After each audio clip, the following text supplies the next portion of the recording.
Olá, sejam bem-vindos ao Papo Diverso, o mais novo podcast dos alunos do curso de Secretariado Executivo da Universidade Federal do Ceará. E como o nome já diz, aqui nós falaremos sobre os mais variados assuntos, desde diversidade até mercado de trabalho, e não deixando de falar também sobre a universidade. Então, fica aqui com a gente que nós vamos discutir sobre muitos assuntos.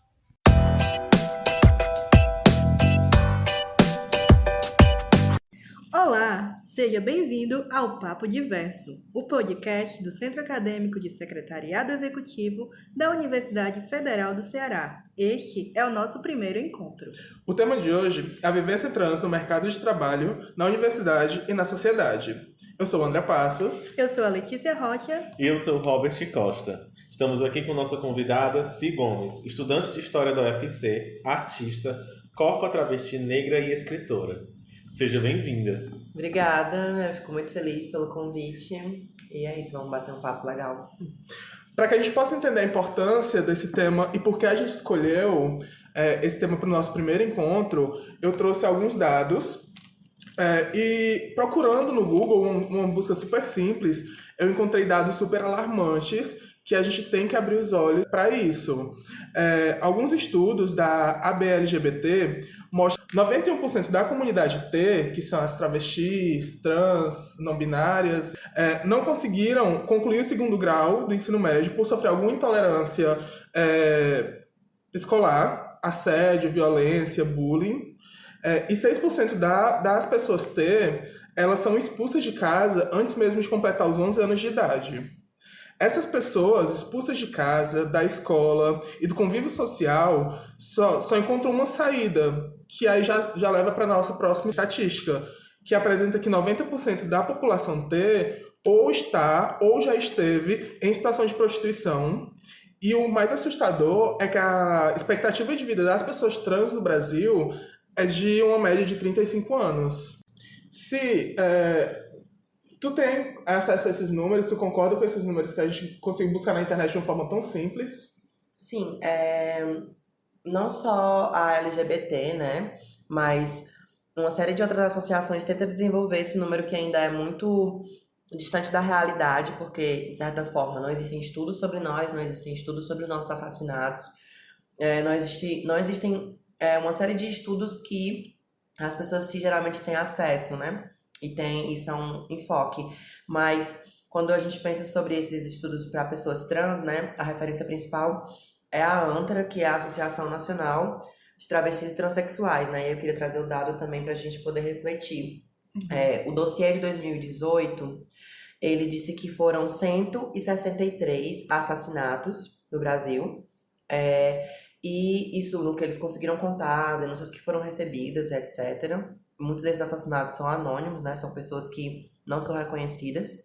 E no estado do Ceará, né? Ele foi o 4º lugar do Brasil em mortes. Então, sim, eu concordo com esses números.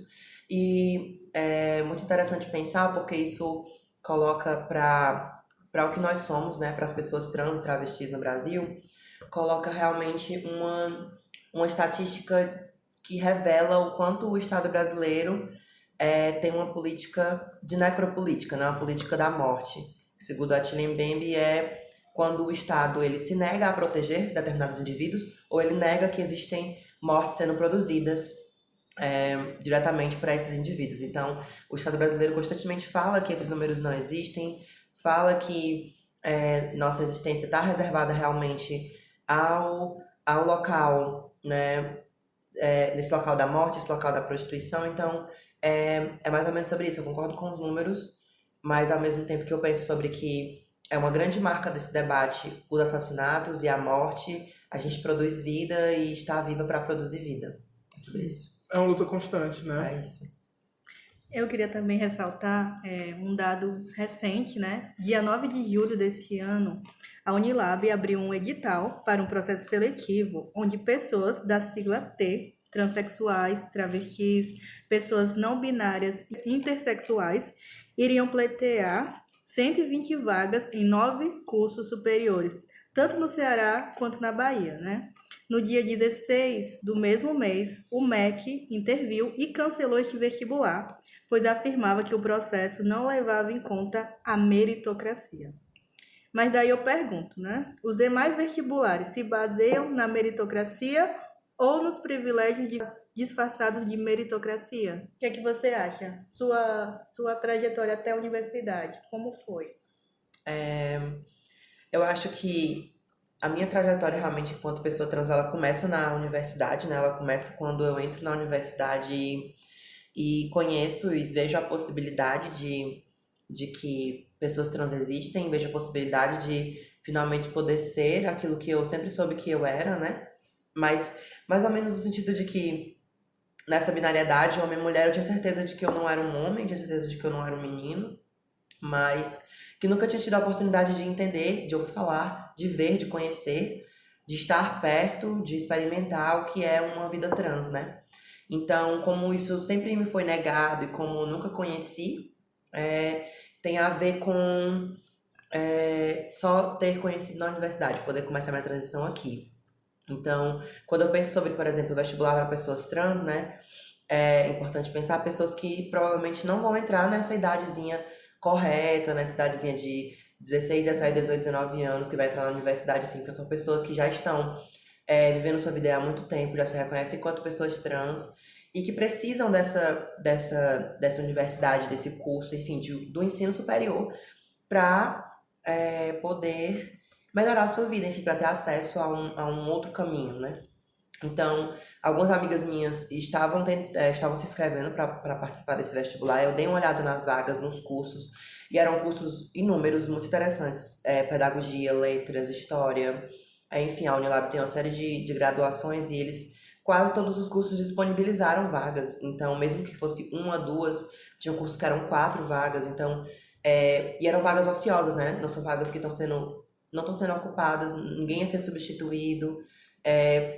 Foi muito triste porque não só pela motivação que gerou o cancelamento, né, que falaram sobre essa meritocracia, mas foi triste porque a universidade queria isso, a universidade enquanto soberana queria isso, os professores queriam isso, ela tinha poder para fazer isso, mas o Estado brasileiro, o estado de exceção, né, do governo Bolsonaro fez isso. E é muito interessante pensar sobre essa experiência do vestibular, porque quando você é uma pessoa trans, você faz vestibular, né? Você está sendo levada para esse lugar de...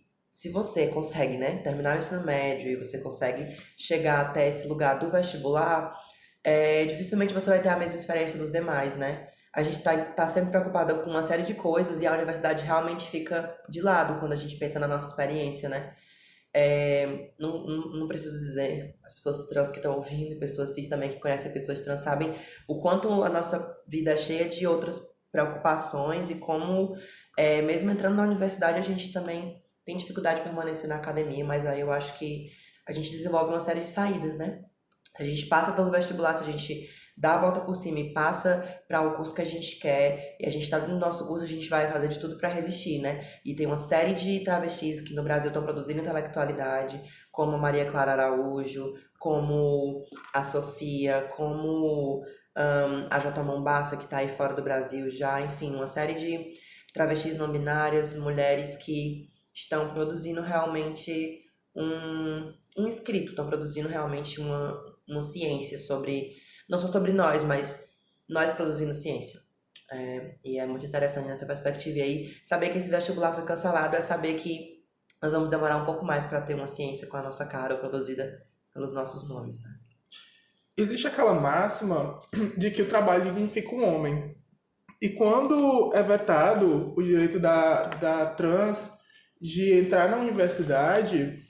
É como se a sociedade, o governo, quem quer que seja, esteja vetando a trans de uma vida digna. Porque a universidade é o caminho mais correto para um trabalho. Se você veta o acesso dela à universidade, você está vetando ao trabalho. Consequentemente, se o trabalho dignifica o homem, é como se a trans, ou ela não é identificada como um ser humano, um homem, ou homem quando eu digo o ser humano de fato, ou ela não é digna de uma vida digna. É isso. A gente não tem direito à vida, assim, no sentido mais literal da palavra, né? Se a gente não tem direito a essa existência, o Estado brasileiro não nos reconhece enquanto cidadãs, se tudo isso, né, tá aí, realmente nesse limiar da morte, assim, então acho que pensar sobre trabalho de pessoas trans, pensar sobre universidade, pessoas trans na universidade, pessoas trans na política, né, como a Erika Malunguinho tá fazendo, pensar nós realmente no mundo primeiramente pensar a vida. Então, quando a gente está pensando sobre tudo isso, pessoas trans no mercado de trabalho são pessoas trans vivas.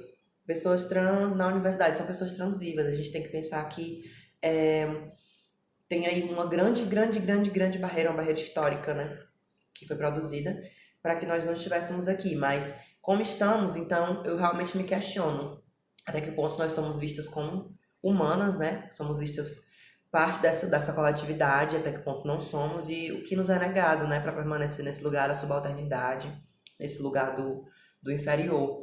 E assim, é isso, assim, quando você deseja, portanto, pensar um mercado de trabalho para as travestis, você precisa modificar toda uma série de percepções sobre esses corpos para poder abrir essas vagas, para poder convencer a empresa de que ela precisa receber uma pessoa trans, ou então de que a pessoa trans nessa empresa deve ser respeitada, porque mesmo quando a gente entra, né, a gente tem a experiência, por exemplo, de na Context aqui em Fortaleza, a gente tem várias pessoas LGBTs que trabalham lá, mas não são respeitadas, né, em muitos termos.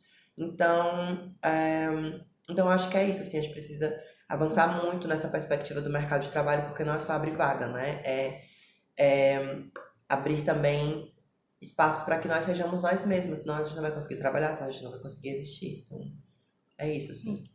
E eu acredito também que a partir do momento que se nega essa oportunidade, tá indo de encontro ao próprio conceito de universidade, né? Que é justamente um universo de diversidades. Então, quanto mais existir ações que vão de encontro a essa pluralidade, é como se quisesse negar que elas existam de verdade. Eu queria só fazer uma pergunta, com base mais informativa, né? Sobre essas ações. Existe alguma ação em que você tenha conhecimento dentro da universidade, direcionada a pessoas trans na sociedade, em algum tipo de ajuda, algum tipo de amparo, ou fora mesmo da universidade? Tá? Sim, na UFC eu não conheço, mas na UES a gente tem o vestibular Transpassando, né? O cursinho vestibular Transpassando, e que é um cursinho assim que muitas amigas eu já vi participarem, muitas não conseguem permanecer porque é à noite, né? Mas conseguiu reunir assim uma série de travestis e foi muito interessante, porque é possível construir conhecimento, memória e vida trans dentro da universidade, sim, mas como tudo na universidade precisa de iniciativa dela mesma, né? Então, o Transpassando foi uma iniciativa de estudantes, uma iniciativa que começou aí para fazer pessoas trans terem acesso aos conhecimentos que são cobrados no vestibular, para que elas passem, né? E mesmo quando a gente vê essas vagas sendo barradas, ou mesmo outras universidades nunca nem terem pensado na possibilidade de cotas para pessoas trans, ou mesmo vestibular para pessoas trans, né? A gente vê que ter uma iniciativa de um cursinho vestibular quebra com essa lógica, né? Gira o centro de gravidade, realmente, assim, essa ideia de que está tudo concentrado nessa ideia da meritocracia, de ter frequentado uma boa escola, de estar tudo concentrado na ideia de que só pessoas que tenham acesso a determinados conhecimentos podem entrar na universidade. Então, esse lugar do cursinho Transpassando, ele realmente revira as entranhas dessa sociedade, né? E ele propõe que essas pessoas, sim, estejam num lugar em que nunca nos foi permitido estar, né? Esse é até um ponto que eu queria levantar também, porque o MEC, ele interveio justamente levantando o ponto de que o vestibular para as trans ia contra a meritocracia. Mas qual a meritocracia de você sempre ter estudado em escola particular? Qual a meritocracia de você nunca ter sofrido nenhum tipo de violência psicológica ou física? Qual a meritocracia de você ter um transporte particular para lhe levar e lhe trazer da escola? De ter toda essa base. Esses privilégios. É isso que eu ia falar. Isso não é meritocracia, isso é privilégio. Foi até um ponto que a Letícia falou que não são meritocracias, mas são privilégios disfarçados de meritocracia. Sendo que isso são coisas que são privadas para a comunidade LGBTQIA+, mas muito mais intenso para a sigla T, para a comunidade T. Assim, pra mim não tem essa coisa do disfarce, ela não existe, assim, porque tá muito claro o que o governo quis fazer com o cancelamento do vestibular, tá muito claro o que o Estado brasileiro faz com os nossos corpos, e tá muito claro também como que há ainda nessa cultura do vestibular e na universidade um apreço, né, por esse sujeito tradicional do conhecimento, o homem branco, cis, hétero, e que sempre esteve aqui, né? E aí é importante pensar também uma série de outros corpos que começaram a ocupar, novos sujeitos que começaram a ocupar a universidade, e como a gente pode tá aí fortalecendo a existência desses sujeitos aqui dentro, né? Então, essa justificativa, ela não vem disfarçada, ela vem muito clara, né? Ela vem dizer exatamente para que serve. Trazendo já, então, falando um pouco sobre o mercado de trabalho, trazendo já a ideia de ver profissionais trans, professores, médicos, psicólogos. É muito complicado encontrar pessoas nesse tipo de posição, nesse tipo de profissão, né? Eu queria que tu contasse um pouco sobre a tua trajetória profissional, quais desafios quando entrou na universidade e no mercado de trabalho em si. Pode falar da área artística, né, já. Uhum. Eu acho que eu não sei, assim, ao certo em que momento foi que eu comecei a minha trajetória profissional, mas eu tô dentro do processo de tá entendendo bem ela agora, assim, vendo as possibilidades. E ser uma pessoa trans que consegue ver possibilidades é um privilégio em determinado momento, porque eu sei o que eu vivi, eu sei como eu entrei na UFC, eu sei o que eu tô fazendo agora no meu último semestre, então, e conheço outras trajetórias, então sei que ela é uma trajetória bastante de exceção, né? Ela é uma trajetória, assim, que não é muito reproduzida, então eu acho que a minha trajetória no mercado de trabalho, ela realmente vem numa série de outros sentidos. Por exemplo, a minha experiência como professora de história tem a ver com conseguir ou não estágios. Por exemplo, tem escola que eu consigo, tem escola que eu não consigo. Tem escola que eu sou respeitada pelos professores e não tenho a possibilidade de falar disso para os alunos, né? Tem escolas que não me respeitam de nenhuma forma. Tem escolas públicas principalmente, que estão ok com o meu processo. Escolas do estado do Ceará, né? Mas existem outras, por conta da direção nona, que já não recebem muito bem. E aí, no meu quarto estágio já, né, ao longo desse curso de História, eu me vejo na situação de estar num estado mais elevado da transição e percebo que uma série de medos, assim, me tomam, né? Me tomam a atenção, porque quando eu penso, por exemplo, sobre como chegar na escola, assim, né? Trançada, usando as roupas que eu uso, me titulando com o meu nome, mas não poder ser tratada assim na sala dos professores, ou pela direção, ou pelos documentos que falam sobre o meu nome, enfim, sobre minha obrigação como estagiária. Então, tudo isso tem a ver com estar no mercado de trabalho, né? E me prepara também para o que pode acontecer. Mais pessoas trans passam em concursos, né? Pessoas trans devem ser empregadas pelo Estado, então ainda existe esse caminho do concurso público, né? Enquanto artista, enquanto criadora, né? Em abril de 2019 eu ganhei a Feira da Música do Ceará, e aí a Feira 2019 veio como o headline dela, né? A galera que estava trabalhando ali na área principal era uma coisa chamada Zona de Propulsão.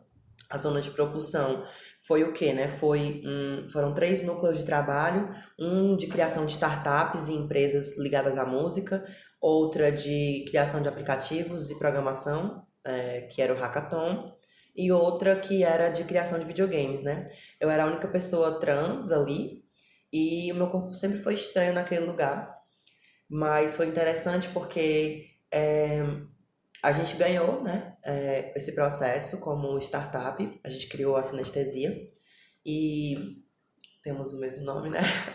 Mas foi o quê, né? Foi como se a gente tivesse criado uma plataforma uma plataforma programada digitalmente, um software, né? Que era focada em experiências sensoriais. Então, ela dava acesso a pessoas surdas, às pessoas cegas, à música, né? Ela levava a música através de uma outra série de sensorialidades, né? Então, enquanto criadora, eu me vejo num local de muita potência, assim.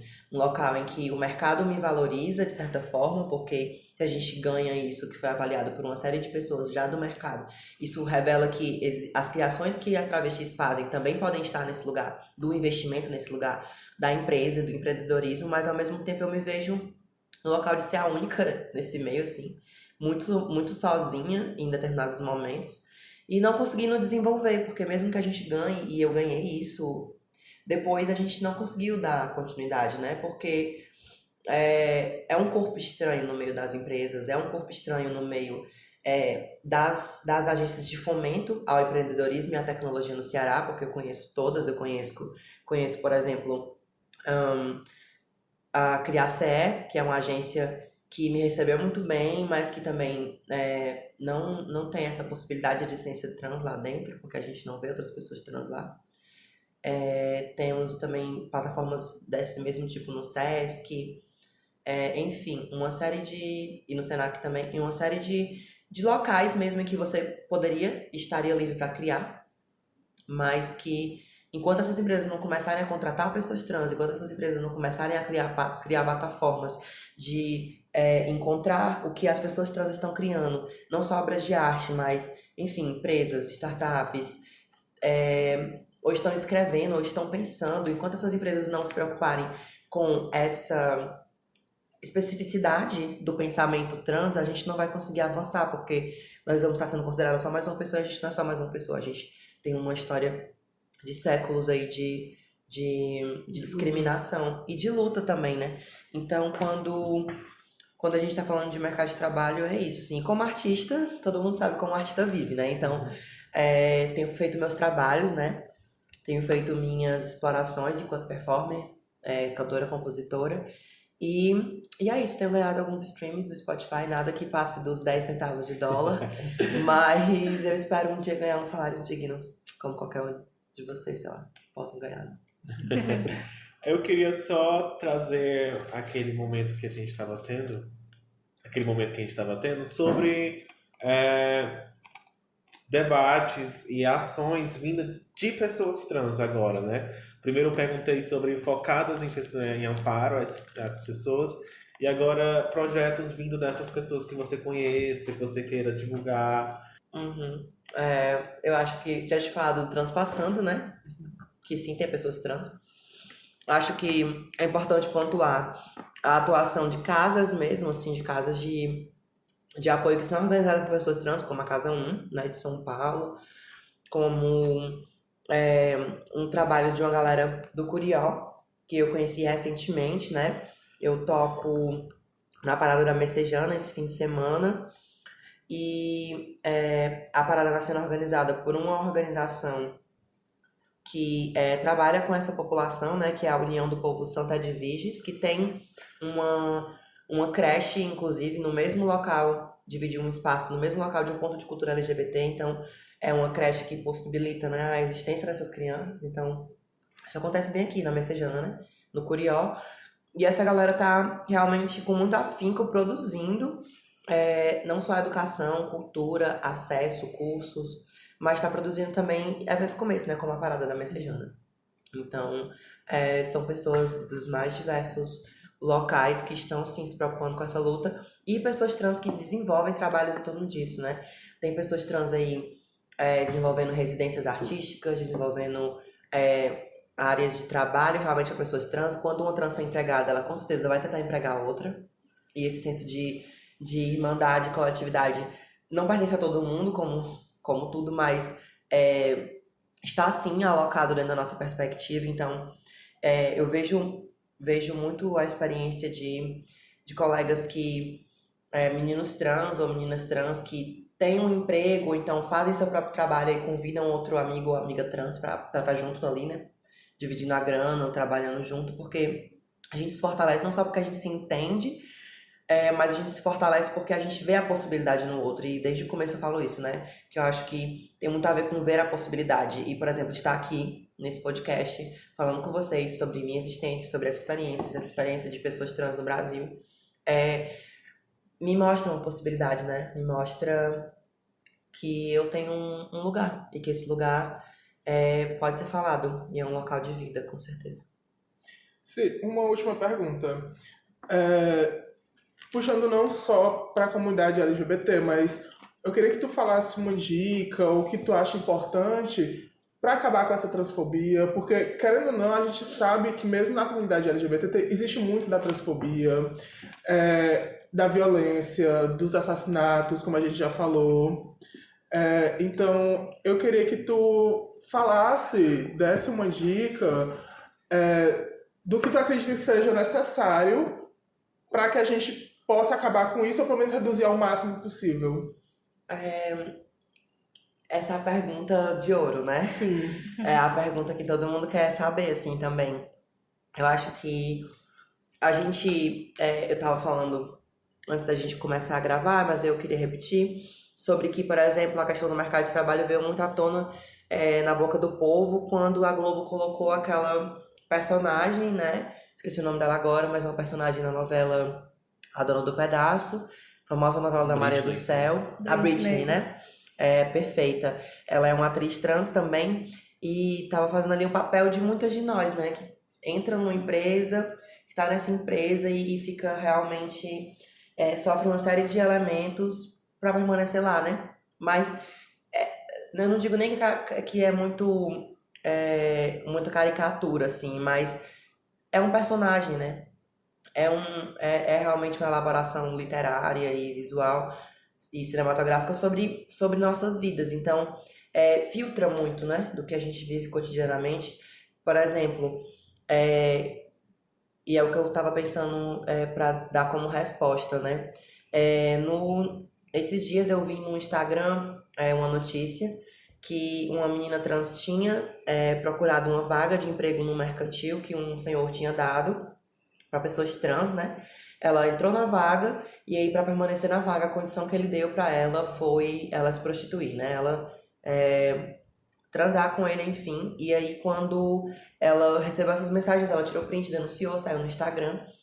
E aí eu acho que mesmo que nós entremos no mercado de trabalho, o que vai fazer tudo isso ser mudado, né? Ser modificado, a transfobia, esse local da prostituição exclusivamente enquanto único local de vida pra gente, isso só vai se modificar quando nós conversarmos sobre o que são pessoas trans e sobre o que nós podemos fazer pra viver assim, né?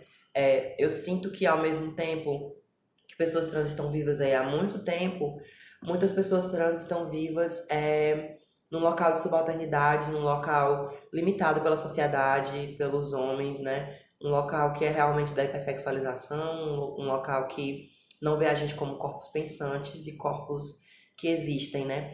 Então, eu acho que quando a gente se pergunta sobre como acabar com a transfobia, a gente tem que começar a fazer sobre isso, né? A pergunta é subsequente direta de uma ação. Então, é sobre, mais uma vez, esse podcast, assim, é sobre estar aqui. É sobre saber que foi por conta dessa pergunta que afligiu a vocês que eu tô aqui falando sobre isso. Então, é exatamente isso. Eu acho que é aí que tá a solução. Enquanto nós não conseguirmos falar sobre corpos trans, pensantes, existentes e aqui, conversando, a gente não vai conseguir avançar efetivamente no mercado de trabalho, na academia e etc. Então, a gente tem que falar sobre isso. A gente tem que colocar as palavras para jogo, né? Trans, travesti, e não ter medo, né? O medo acomete, assim, a todas nós, né? Nessa minha última performance, eu preguei lambes na Avenida Juvenal Galeno, e sim, eu tava com medo, né? Claramente, mas eram palavras que precisavam ser ditas, né? Eu precisava ver a palavra travesti pregada naquela parede, né? Eu precisava que isso acontecesse para que a minha vida fosse efetivada, para que a produção de vida existisse, né? Afinal, a gente vê o nome dessa generalidade sendo pregado à torta e à direita aí todos os dias há séculos, né? Então, eu queria ver esses nomes, eu queria falar sobre esses nomes, eu acho que é preciso isso para mudar a realidade de transfobia no Brasil, diminuir realmente esses números, né? E possibilitar existência pra gente, então temos que falar sobre. Fique ligado, você está no Papo Diverso. Já dizia o ditado popular: o que não me mata, me fortalece. Só que se pararmos para analisar do ponto de vista da minoria, especificamente dos transexuais, quantos ainda serão silenciados e infelizmente mortos, para que ambos sejam fortalecidos na busca dos seus direitos como cidadãos? Sim, muitas pessoas trans morrem diariamente pelo mundo inteiro, e muitos lutam para resistir a um futuro cada vez mais difícil de se ter força para lutar.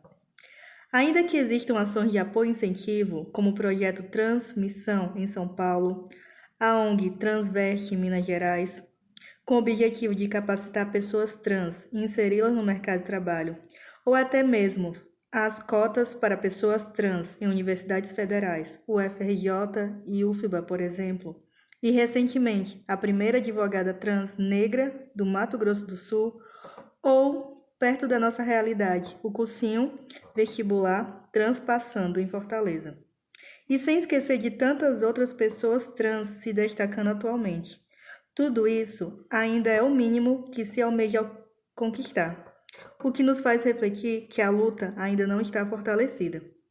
Vivemos em tempos de retrocessos, no qual propostas de inserção de vestibular para pessoas trans em universidades públicas foram suspensos. Como discorre Martin Luther King, no qual me sinto contemplada, o que me preocupa não é nem o grito dos corruptos, dos violentos, dos desonestos, dos sem caráter, dos sem ética. O que me preocupa é o silêncio dos bons. O que não nos mata pode até nos fortalecer em alguns segmentos de nossa construção como seres humanos. Mas o que nos fortalece de verdade são as ações em prol da luta por direitos mais igualitários, no qual a visibilidade de pessoas trans não devem ser apenas facultativas, mas ordinárias, no bom sentido da palavra. Pessoas trans produzem ciência, pessoas trans produzem história. Agradecemos a Si, nossa convidada de hoje. Muito obrigada, gente. Muito obrigada a quem ouviu. É uma oportunidade única, é isso. Valeu. E se você gostou do nosso podcast, compartilha com seus amigos, seus colegas, seus familiares. Vamos juntos fazer do mundo um lugar mais tolerante e diverso. É isso aí. Até a próxima!